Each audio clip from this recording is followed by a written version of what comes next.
ये है सी कोर्ट, दुनिया की सबसे बड़ी और शायद सबसे सख्त जेल।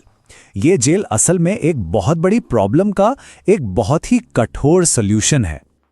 और जब हम कहते हैं बड़ी, तो इसका अंदाजा लगाइए। इस जेल में एक साथ 40,000 कैदी रह सकते हैं। जी हाँ, 40,000। मतलब कई छोटे शहरों की तो पूरी की पूरी आबादी इसमें समा जाए। ये नंबर ही अपने आप में इसकी विशालता की कहानी कहता है। एक बात जो इस जेल के बारे में कही जाती है वो रोंगटे खड़े कर देने वाली है कि जो एक बार इसके अंदर गया वो फिर कभी जिंदा बाहर नहीं आता। मतलब नो वे आउट, कोई रास्ता ही नहीं है।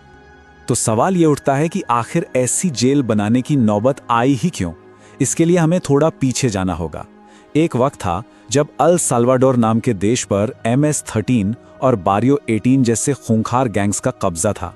हालत इतनी खराब थी कि वहां दुनिया का सबसे ज्यादा होमिसाइड रेट था। इस बढ़ती हिंसा से निपटने के लिए सरकार ने एक ऐसी आक्रामक पॉलिसी अपनाई जो पहले कभी नहीं देखी गई थी। ये सिर्फ एक नई जेल बनाने की बात नहीं थी, ये तो गैंग्स के खिलाफ एक खुली जंग का ऐलान था। और इसी जंग का नतीजा है CECOT। और इस जंग का असर देखिए, सिर्फ 16 महीनों के अंदर 70,000 से भी ज्यादा लोगों को गिरफ्तार कर लिया गया। ये देश की कुल वयस्क आबादी का लगभग 2% हिस्सा है।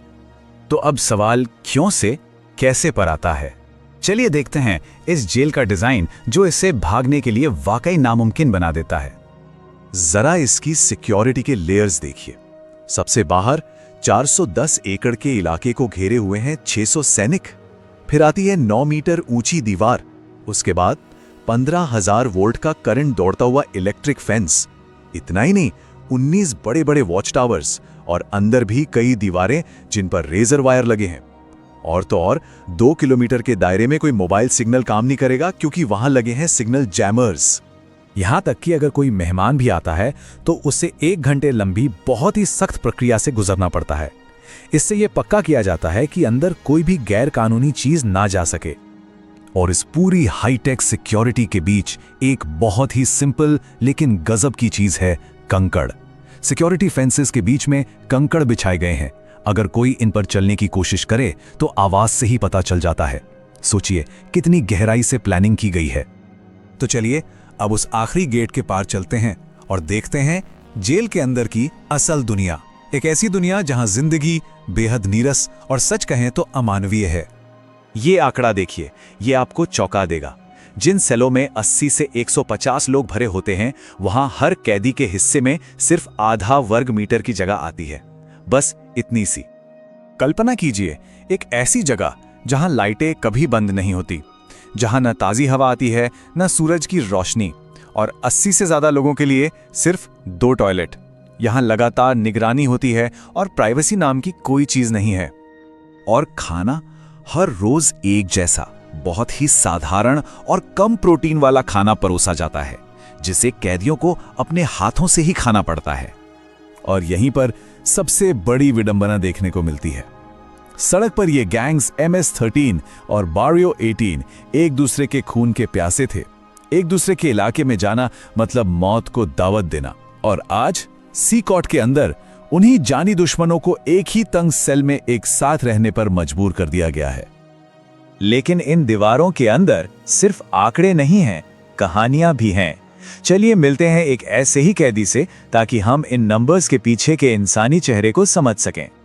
ये है मार्विन अर्नेस्टो मेड्रानो वास्केज, जिसे लोग साइको के नाम से जानते हैं। इसका 34 साल का क्रिमिनल रिकॉर्ड है और इसने सिर्फ 11 साल की उम्र में जुर्म की दुनिया में कदम रखा था। वो खुद बताता है कि गरीबी और घर में पिता का साया ना होने की वजह से वो गैंग की तरफ खिंचता चला गया। और जब उससे पूछा गया कि उसने कितने लोगों की जान ली है, तो उसका जवाब चौंकाने वाला था, 50 से कुछ ज्यादा। ये कबूलनामा उसके टैटू के पीछे की क्रूर सच्चाई को सामने लाता है। लेकिन आज वो पछता रहा है। उसका संदेश है नई पीढ़ी के लिए कि ये जिंदगी मत जीना, क्योंकि यहां से बाहर निकलने का कोई रास्ता नहीं है। ये उसकी पिछली जिंदगी से बिल्कुल अलग है। मार्विन जैसे लोगों की कहानियां CECOT के अंदर की सच्चाइयां हैं, लेकिन इस जेल की दीवारों के बाहर अल साल्वाडोर में एक बिल्कुल अलग कहानी चल रही है। आंकड़े देखिए, ये खुद कहानी बताते हैं। इस कार्रवाई से पहले अल साल्वाडोर में हर 1 लाख लोगों पर 104 हत्याएं होती थीं और 2023 में कार्रवाई के बाद ये आंकड़ा गिरकर सिर्फ 2.4 पर आ गया। 104 से 2.4। ये एक बहुत बहुत बड़ा बदलाव है। लेकिन इस सिक्के का एक दूसरा पहलू भी है। आरोप है कि इस कार्रवाई में कई बेगुनाह लोग भी फंस गए हैं और जो नो कांटेक्ट पॉलिसी है उसकी वजह से परिवार वालों को पता ही नहीं है कि उनके अपने जिंदा भी हैं या नहीं। ये मुश्किल सवाल इस पूरी तस्वीर को और भी कॉम्प्लेक्स बना देते हैं। तो यहां एक बड़ा सवाल खड़ा होता है, क्या ये सच में न्याय है या फिर बस एक अस्थायी जुगाड़ जो भविष्य में और बड़ी समस्या बन सकता है? इस सवाल का जवाब ही शायद अल सल्वाडोर का भविष्य तय करेगा।